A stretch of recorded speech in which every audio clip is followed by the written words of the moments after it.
What's going on, everybody? Docket Sloth back again. Halo Wars 2, Sergeant Johnson DLC, very much in, and we are playing it. And today we are doing some deck guides. We're gonna do two decks for the price of none. Yes, you didn't pay anything for this. So the first deck we got is a pretty traditional build. We'll kind of skim through it. I've probably let Sloth handle most of this. And this is probably, for me, we use both for sure. This one feels, like I said, a little bit more traditional, pretty good curve all around. I apologize for the yelling baby in the background. So, Sloth, take it away. This one you're gonna see a lot of low energy units, but the big thing we're gonna put basically the linchpin of our deck around the bunker drop. So we're gonna want things like the extractor marines and the cyclops to be really cheap, so that we can actually fill that bunker full of infantry. So it's a little weird, I think, for some people that I've seen. Cyclops is considered an infantry unit, so it can go in the bunker, which is actually really cool. So we're gonna start the deck, start the game with the starting army of the bunker down, which is exactly along the lines of what we're wanting to do. We're gonna want to separate that sniper a little bit from those other four. We're gonna send the two infantry and the two cyclops in, usually on B, and if we can get really lucky and get the bunker drop in our hand at the beginning of the game, drop it. Other than that, I usually cycle a few cards because you can usually afford to cycle a few times and still have the energy to drop the bunker at the beginning of the game. But as far as individual units, Jackrabbit is going to be our energy collecting and super, super cheap. It doesn't kill those energy cores as quickly, but it's 20 freaking energy and it's super fast. So that's going to really help us go move around because we're going to want things that are really fast because we're going to bunker down. We're gonna kind of get entrenched in a couple areas and we're going to kind of build everything around these bunkers that obviously cannot move. The Cyclopses and Extractor Marines are going to help us populate the bunker, and the Nightingale is actually a fantastic combo with the bunker. We'll see a lot of close air support and other things like that that are more AI controlled attack leader powers coming in on points, especially on B. Many times already. We've played a good 5 or 6 games today. We pair up that Nightingale with the bunker drop to keep the bunker alive, but also the smoke screen. Popping the smoke screen down in the bunker just keeps things from attacking it, and it's going to really help the longevity of that. And Doc, I think you've actually had some good combo work with the Vanguard Wolverine of the bunker too. Yeah, so the big thing, like Sloth's been saying, is you're really trying to populate and mix up and get your Cyclops and your Marines into your bunker because that's going to be your main damage dealing. A lot of people, you're going to see a lot of vehicles, you're going to see a lot of infantry, which, those Extractor Marines, the regular Marines, they do a great job of taking out those units. But the one thing you really do get some weakness to because your Cyclops can't hit air is your Wolverine. There's the air units. So having the Wolverines, being able to call them in, especially the Vanguard, because if you kind of think about the sequence, you start with your regular army, which is going to be generally pretty good against everything. You drop the bunker down, you basically garrison up your initial army, which is going to keep it alive. The next thing you're probably looking for is your Nightingale to continue to heal the bunker, because people are going to focus on it and they're going to attack it a lot. The next thing that they typically start to do to bring in, because they know that you have Cyclops in there, or at least some of your units in there aren't going to be able to attack their air units, um, they're going to start bringing those over. So then having that Vanguard Wolverine being the next thing you call in um, essentially just makes a very, very tough small group of units and uh, eh, to take down. I mean, it's been extremely successful. Now, obviously, opponents are going to do what they need to do, and if they build a kind of counter group to that, especially maybe locusts and hunters and certain things like that, then they'll be able to fight it. But I think initially, especially early into the game, you're spending upwards of 160 energy to have a really really solid point defense that's probably already beaten a lot of the initial armies, honestly. Yeah, the ability to kind of counter pretty much every starting army there is pretty solid. I think we've seen a little bit of issue handling Anders. Sentinel Swarm kind of Hmm. starting army because of the air issues. But I mean, really, other than that, there's just such a good combo of the Cyclops and the Wolverine, or sorry, the Cyclops and the Marines in the bunker, and then that sniper also kind of giving down support while being cloaked. And if we get lucky enough to get a really cheap Wolverine, or I mean, ideally a Vanguard Wolverine popping down, there's not a whole lot that can take you out, especially early game. If you look at the this deck overall, you're gonna see no blast units, no leader powers that can do a lot of damage. Johnson just doesn't have it. He has the EMP Mac Blast, not a whole lot of damage, and honestly, not a whole lot of EMP. There's a little bit of a stun there, but it's not much. It's not enough to warrant us putting it in the deck. It's 110 energy, which we were looking around. I tried it out, and I actually ended up swapping it with the Scorpion because it's the exact same energy, and I can just do more of the Scorpion. It's 110 energy to slow down enemy vehicles for like 3 seconds. It's not enough. Right. So that's going to be the one big thing you're going to want to see. You're going to want to be able to start digging in and keep doing it, because if they bring a big army your way, you don't have a blast unit to soften them up. You don't have this big leader power like a standard Mac Blast or a glassing beam or something like that to really tear up other armies. But with that in mind, with that kind of bunkering down in mind, your veteran Cyclops, I usually recommend keeping out of the bunker because he can move, he can hit really strong, he can hit really well. The siege turret is super fast. You plop that thing down, it's like a Kodiak, but it's less work. Obviously, you can't move it after you drop it, but you're probably not going to want to move it. If you're moving your Kodiaks, things are probably not going well for you to begin with.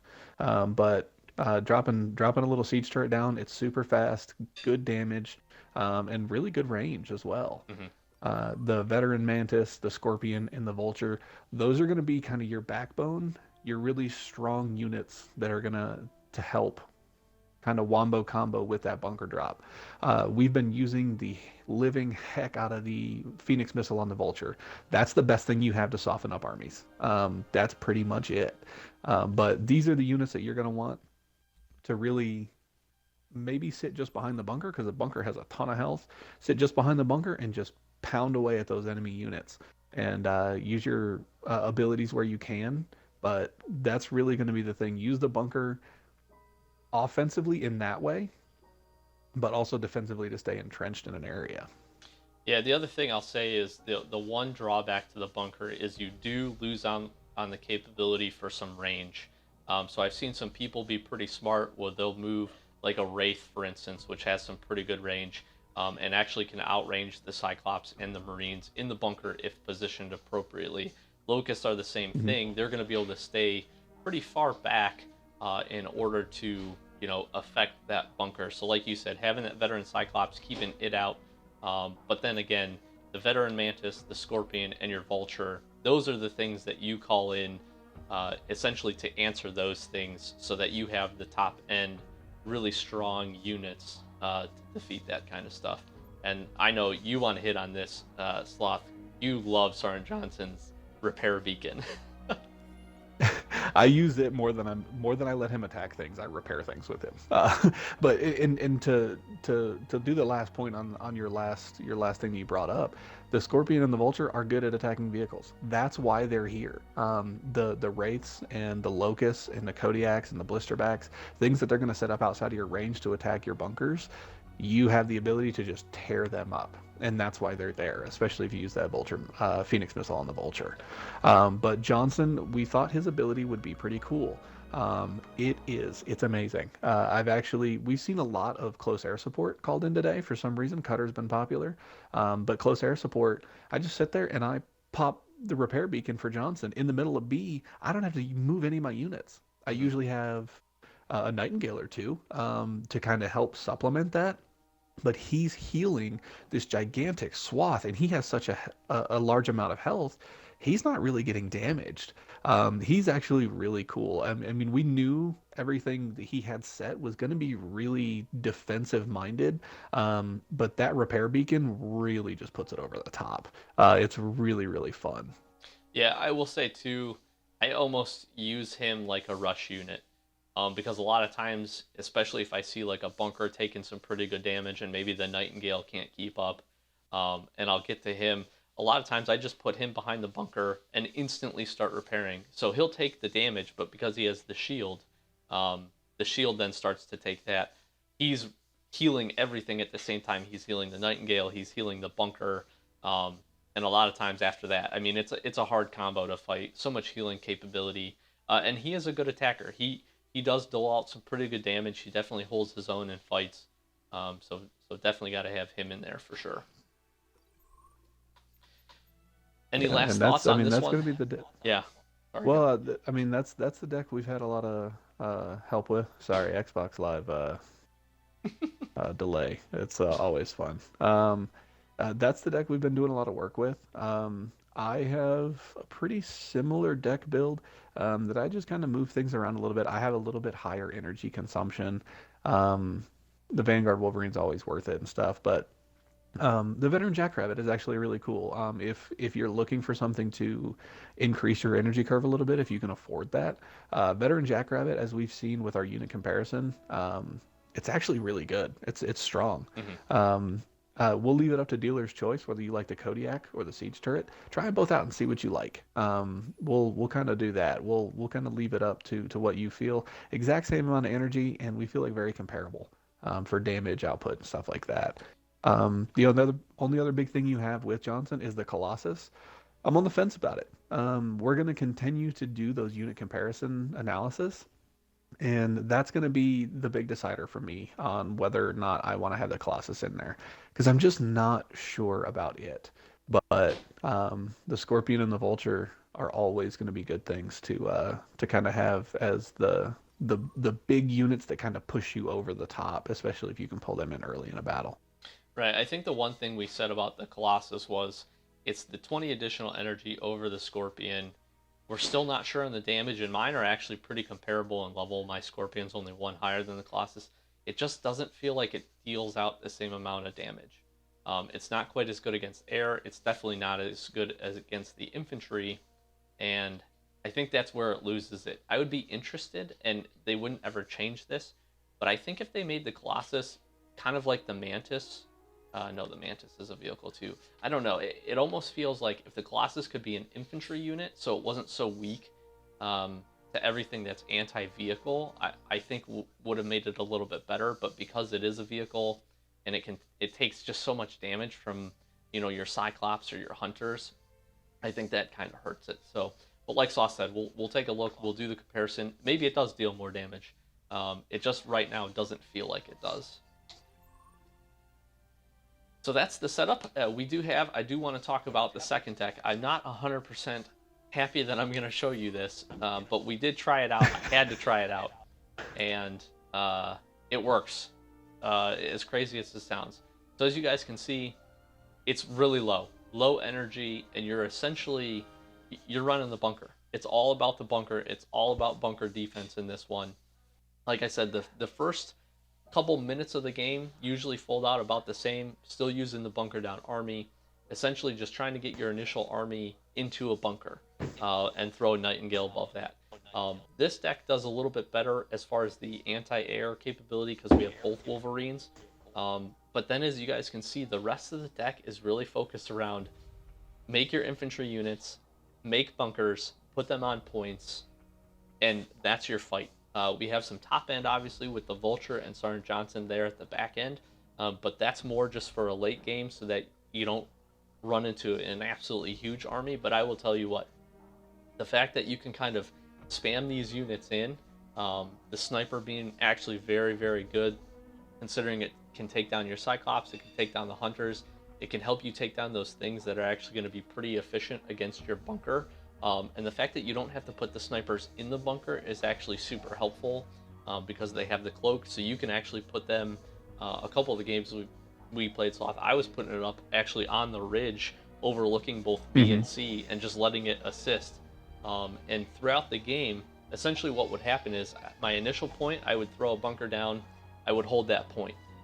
When I got my next bunker, depending on obviously what the situation was, I'm probably either putting that bunker either on the other point that we're going to focus to defend, or putting the bunker maybe up on the ridge to assist with some of the siege units that have put down there. And at one point in one game, we literally, I think I had 4 bunkers in because the bunkers just did not die.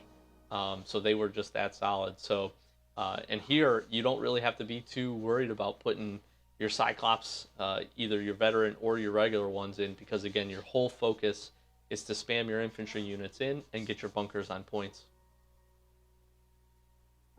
That's about it. Yeah, the bunkers are just really fun when it comes down to it. That game, I mean, I think you had 3 or 4, and I had 2 or 3, and because my energy consumption is a little higher, and I wasn't cycling through my cards, so I wasn't getting to them as quickly. But we had 1 or 2 on B, we had 1 on the ridge, 1 on C, and 1 on A. And it just it was crazy because they're just so good at contesting and holding points too. It takes so long for the enemy team to kill them. Such a massive amount of attention has to be paid to kill them that you just hold points for longer than you normally would. And the silly part about it too, with the bunker drop being so cheap, there was a point in the game where the guy amassed a pretty good army. It was pretty diversified. He had some air, he had some, I think, some locusts, some hunters in there, maybe even a couple other vehicles. He brings it forward. He destroys the first bunker.